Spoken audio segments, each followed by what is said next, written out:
Friends, तो इससे पहले वाला वीडियो में हम लोग देखे थे what is our first line of defence, what is our second line of defence, और आज हम लोग जानेंगे what is the third line of defence.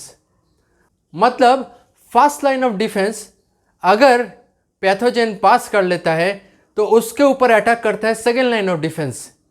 अगर वो भी पास कर लेगा उसके बाद आएगा थर्ड लाइन ऑफ डिफेंस, जो कि फुल पावर देके उस पैथोजन को न्यूट्रलाइज करना चाहेगा और अपना बॉडी को प्रोटेक्ट करेगा। तो ये third line of defence is basically a part of the acquired और adaptive immune system. First line of defence और सेकेंड लाइन ऑफ डिफेंस था इनेट इम्यून सिस्टम का पार्ट, मतलब जो इनबॉर्न इम्यून सिस्टम का पार्ट था। लेकिन ये जो थर्ड लाइन ऑफ डिफेंस है ये है एडेप्टिव इम्यून सिस्टम का पार्ट, और ये एक्वायर होता है by the passage of time. दोस्तों, ये जो थर्ड लाइन ऑफ डिफेंस है ये बहुत ही स्पेसिफिक है, मतलब ये पर्टिकुलर वायरसेस, पर्टिकुलर पैथोजेंस के ऊपर काम करता है। बेसिकली इसमें सेलुलर और मॉलिकुलर रिस्पॉन्सेस आता है। सेलुलर रिस्पॉन्सेस में हम लोगों का आता है T cells and B cells, और मॉलिकुलर रिस्पॉन्स में आता है हम लोगों का एंटीबॉडीज। एंड एंटीबॉडीज क्या होता है? प्रोटीन्स। ये जो थर्ड स्टेज ऑफ इम्यूनिटी है वो एक्टिवेट होता है ओनली आफ्टर एक्सपोजर। कोई भी एंटीबॉडी, कोई भी बी सेल्स, कोई भी टी सेल्स एक्टिवेट कब होता है? जब कभी भी पैथोजेंस के ऊपर हम लोग एक्सपोज हो जाता है, हम लोग का इनर सिस्टम पैथोजेन से एक्सपोज हो जाता है। ये third line of defence two type का होता है। एक है सेलुलर मीडिएटेड इम्यूनिटी और दूसरा वाला है ह्यूमरल इम्यूनिटी। तो पहले हम लोग जानते हैं ये सेलुलर मीडिएटेड इम्यूनिटी क्या है।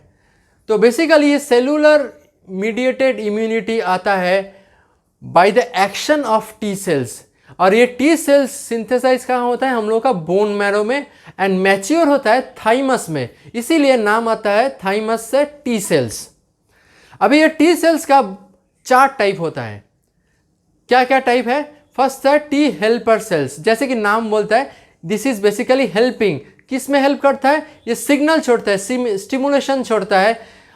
किस लिए? बाकी अदर्स सेल को एक्टिवेट करने के लिए, कि कहीं पे इन्फेक्शन हुआ तो उसको डिटेक्ट करके ये सिग्नल छोड़ेगा, ताकि बाकी जो सिस्टम है, बाकी जो सेल्स है जो कि उसको न्यूट्रलाइज करेगा, वो जल्द से जल्द उस जगह पे पहुंच के अपना काम चालू करे। इसके बाद आता है टी किलर सेल्स, जिसमें आता है साइटोटॉक्सिन्स। ये साइटोटॉक्सिन एक टाइप ऑफ टॉक्सिक्स है जो कि हम लोगों को सेल को किल करता है या सेल को डिस्ट्रॉय करता है। जहाँ पे भी इन्फेक्टेड सेल डिटेक्ट होता है उसको वो डिस्ट्रॉय करता है, इवन कैंसर सेल को वो डिस्ट्रॉय कर देता है। इसके बाद आता है T suppressors. T suppressor cell, जैसे कि नाम बोलता है, ये कुछ चीज़ को सप्रेस करता है। जैसे कि इम्यून सिस्टम अगर ज़्यादा स्ट्रांग होना चालू हो गया, सपोज एंटीजन और अपना पैथोजेन जो होता है उसके ऊपर अटैक किया, उसको न्यूट्रलाइज कर दिया, उसके बाद भी वो बहुत ज़्यादा एक्टिवेट होता है, मल्टीप्लाई हो रहा है, प्रोलिफरेट हो रहा है, वो क्या करेगा? अपना ही सेल को वो डैमेज करना चालू करेगा। और इस एक्शन को सप्रेस करने के लिए, उसको बोलने के लिए कि आपका काम खत्म, अभी आप जाके सो जाइए, इसके लिए ये टी सप्रेसर सेल हम लोग का बॉडी में एक्टिवेट होता है। तो ये टी सेल का पार्ट होता है। इसके बाद आता है टी मेमोरी सेल्स। ये जो टी किलर सेल्स होता है वो क्या करता है? ये टी किलर सेल बेसिकली पहले तो वो पैथोजन को डिटेक्ट करके पैथोजन को किल करता है, उसके बाद उसका कुछ मॉलिक्यूल्स लेके एक मेमोरी बना लेता है। उस मेमोरी सेल क्या करता है? उसको याद रहता है कि लास्ट टाइम अगर इस टाइप ऑफ पैथोजन हम लोग को अटैक किया था, वायरस हम लोग को अटैक किया था, तो किस तरीके से बेसिकली वो एक्शन हुआ था। तो वो बेसिकली रिकैप्चुलेट करके वो तुरंत वो काम जल्द से जल्द चालू करता है, क्योंकि ये स्पेसिफिक जो हम लोगों का काम है ये वन टाइम काम। जैसे कि हम लोग का टाइम में अभी कोरोना वायरस आया, तो अभी क्या हुआ, हम लोगों को ये बॉडी के अंदर ये सिस्टम जनरेट नहीं था, तो इसमें क्या हुआ, बॉडी को टाइम लग रहा है to actually guess the nature. हम जब इसके बारे में और डिटेल में बात करेंगे, बी सेल्स लेके आपको पता चल जाएगा लॉजिक क्या है। बेसिकली क्या हो रहा है, जब ये कोरोना वायरस अटैक करे तो this type of virus is new to our body, तो ये हम लोगों को डिटेक्ट करता है। उसके बाद कौन सा एंटीबॉडी काम करेगा उसको जनरेट करता है। न्यूट्रलाइज होने के बाद जो मॉलिक्यूल बचा रहता है, छोटा छोटा पार्ट, वो क्या करता है, इसको वो मेमोरी में रख देता है, ताकि नेक्स्ट टाइम अगर ऐसा टाइप ऑफ एक्शन हुआ तो कैसे ये एक्टिविटी को और स्पीड अप और जल्दी कर पाए, ये हम लोगों को पता चलता है। तो इसीलिए देखेंगे जिसका हम लोग का कोरोना एक बार हो गया है, उसका एंटीबॉडी क्रिएट हो गया है, नेक्स्ट टाइम से क्या होगा, जब उसको कोरोना अटैक, उसको सिम्टम्स उतना ज़्यादा दिखाई नहीं देगा, क्योंकि उसका बॉडी के अंदर ये जो टी मेमोरी सेल्स है, ये जो मेमोरी सेल्स है, वो इंस्टेंट काम चालू कर देगा और इंस्टेंट इसके ऊपर एक्शन चालू करेगा, और इम्यूनिटी बिल्ड ऑलरेडी बॉडी में है तो उसको डीएक्टिवेट कर देगा, उस पैथोजन को, उस वायरस को वो डीएक्टिवेट करने में सक्षम रहेगा। नेक्स्ट पार्ट में हम लोग जाते हैं।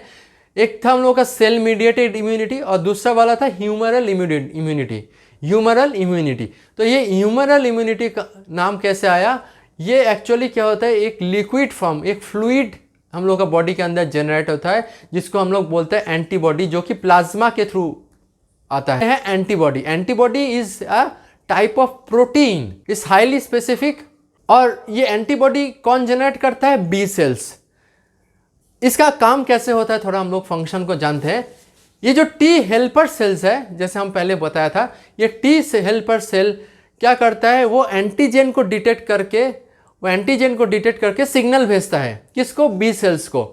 अभी वो बी सेल्स उस टाइम एक्टिवेट होता है, वो एक्टिवेट होने के बाद क्या करता है, वो उसके ऊपर बहुत मिलियंस ऑफ टाइप्स ऑफ आपका एंटीबॉडीज रहता है, डिफरेंट टाइप्स ऑफ एंटीबॉडीज रहता है। वो एंटीबॉडी बेसिकली वाई शेपेड रहता है, और वो वाई शेपेड जो एंटीबॉडीज रहता है वो वेरियस टाइप्स का होता है। अभी क्या होता है, वो क्या करता है, वो मिक्स एंड मैच खेलता है। जिस एंटीजन, माने एंटीजन मतलब जो पर्टिकुलर मॉलिक्यूल है पैथोजन से वो आता है, वो जाके उसमें फिट हो, अटैच हो जाएगा। वो पर्टिकुलरली शायद दो टाइप ऑफ एंटीबॉडी में वो अटैच हो सकता है। सपोज अब वो अटैच हो जाता है, वो तुरंत एक्टिवेट हो जाता है, बी सेल्स तुरंत एक्टिवेट हो जाता है और पर्टिकुलरली उस टाइप ऑफ एंटीबॉडी को ज़्यादा प्रोड्यूस करना चालू करता है। इसके बाद क्या होता है, हम लोगों का एक प्लाज्मा सेल्स जनरेट होता है। एक प्लाज्मा सेल्स के थ्रू क्या होता है, वो जो एंटीबॉडी जनरेट हो रहा है, मल्टीप्लाई हो रहा है, उसको वो ब्लड वेसल्स में छोड़ता है। जब वो ब्लड वेसल्स में जाना चालू करता है, उसके बाद क्या होता है, ही स्टार्ट्स फाइंडिंग आउट कहाँ पे इन्फेक्शन हुआ है, कहाँ पर उस टाइप ऑफ एंटीजन है, वहाँ पे जाके वो बेसिकली एंटीबॉडी काम करना चालू करता है। और उसमें बेसिकली क्या क्या रहता है, जैसे कि टी किलर सेल्स आता है, सिग्नल भेजता है फैगोसाइट्स को, ये डिफरेंट लोग आ जाता है और सब लोग मिलकर क्या करते हैं, उसमें अटैक करता है, उस पैथोजन के ऊपर अटैक करता है। इधर वो सेल को डिस्ट्रॉय कर देता है, और नहीं तो क्या करता है, उस पर्टिकुलर एंटीजन या उस पर्टिकुलर पैथोजन को वो डिस्ट्रॉय न्यूट्रलाइज कर देता है। तो इसके बाद भी एक पार्ट रहता है, that is P memory cells. क्या होता है, ये जो काम हुआ पर्टिकुलरली उस एंटीजन को डिटेक्ट हुआ, ये कहाँ पे एक मेमोरी स्टोर होता है, कहाँ पे एक बी मेमोरी सेल्स, जैसे टी मेमोरी सेल्स था ऐसे ही बी मेमोरी सेल्स में वो पर्टिकुलर मेमोरी स्टोर हो जाता है, ताकि नेक्स्ट टाइम में ये जो एंटीबॉडी है, ये एंटीबॉडी एक बार जनरेट हो गया, ये पूरा ब्लड वेसल्स में फ्लो करते रहेगा, इस टाइप ऑफ एंटीबॉडी सालों तक।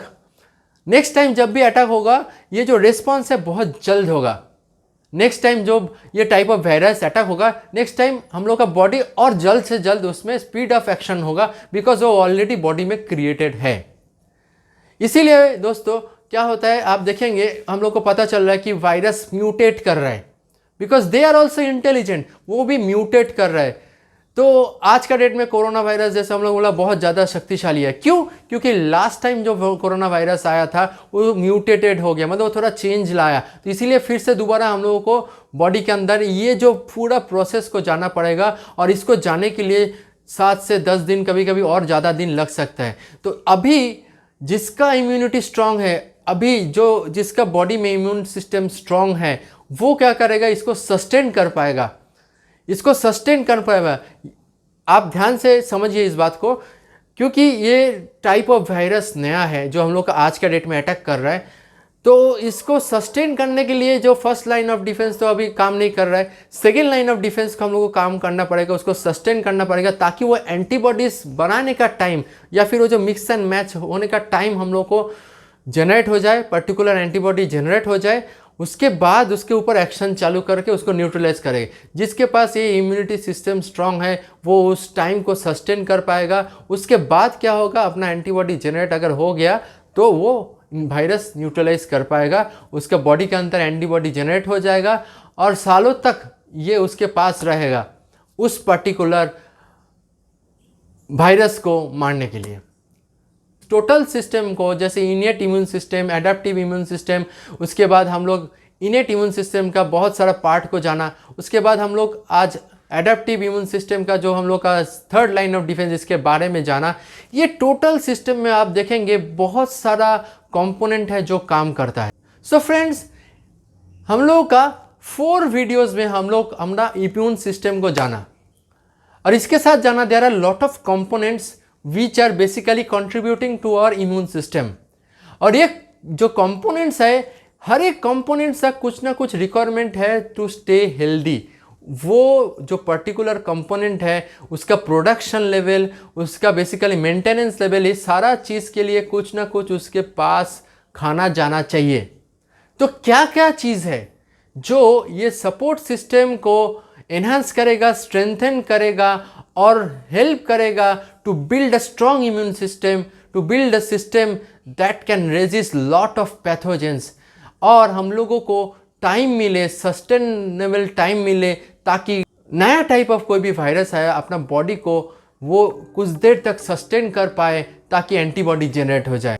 क्या क्या करने से हम लोग का इम्यून सिस्टम स्ट्रांग बन सकता है वो लेके हम लोग नेक्स्ट वीडियो में बात करेंगे। It will be a very interesting topic, don't miss it.